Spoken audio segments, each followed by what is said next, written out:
Aux États-Unis, tu peux assassiner le président. Mais surtout, ne t'attaque pas aux Navy Seals.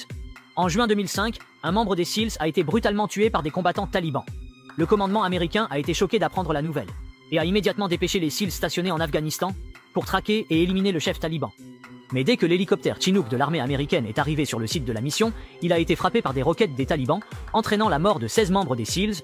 C'est devenu le jour le plus sombre de l'histoire des Navy SEALs. L'incident a été déclenché par 4 SEALs en mission de reconnaissance. La mission n'étant pas risquée, ils étaient légèrement équipés. Au sommet d'une montagne, le chef a repéré la cible. Le signal de communication était intermittent, impossible de contacter le quartier général. Le chef a demandé de se cacher en attendant le signal. Un groupe de chèvres est apparu, suivi de bergers. Mark n'y a pas prêté attention, mais un berger a marché sur sa cheville, révélant. Le capitaine a demandé de trouver un endroit caché pour se reposer et d'attendre que le signal soit rétabli avant de passer à l'étape suivante. Un groupe de chèvres est apparu non loin. Au début, Mark n'a pas fait attention, mais plusieurs bergers suivirent les chèvres. Le cœur de tout le monde s'est élevé à la gorge. Ils espéraient que les chèvres partiraient le plus tôt possible.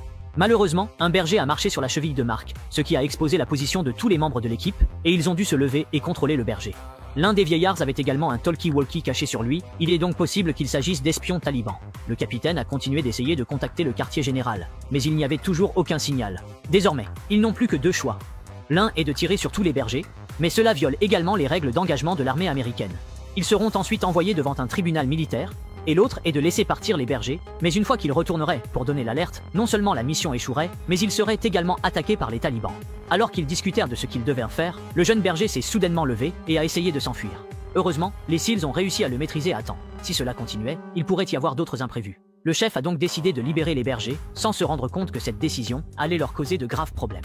Maintenant que leur position était révélée, ils n'avaient d'autre choix que de se déplacer ailleurs. Quand Mark a vu l'un des bergers courir rapidement vers le bas de la montagne, il a immédiatement eu un pressentiment sinistre. Ensuite, le groupe de 4 est arrivé au sommet de la montagne. Ils pensaient qu'en étant en hauteur, ils auraient du signal, mais la radio ne répondait toujours pas. Bien qu'ils aient un téléphone satellite, il n'y avait pas de signal non plus. Et la fréquence n'était pas cryptée, ce qui signifiait qu'elle pouvait être écoutée par les talibans. Comme il n'y avait aucun abri au sommet, le chef a immédiatement ordonné de retourner dans les bois. S'ils n'arrivaient pas à contacter le quartier général avant la nuit, ils devraient abandonner la mission. Mais quand l'équipe est entrée dans les bois pour se mettre en alerte, ils ont remarqué des ombres se déplacer à proximité, et sur la montagne d'en face, il y avait déjà plein de combattants armés.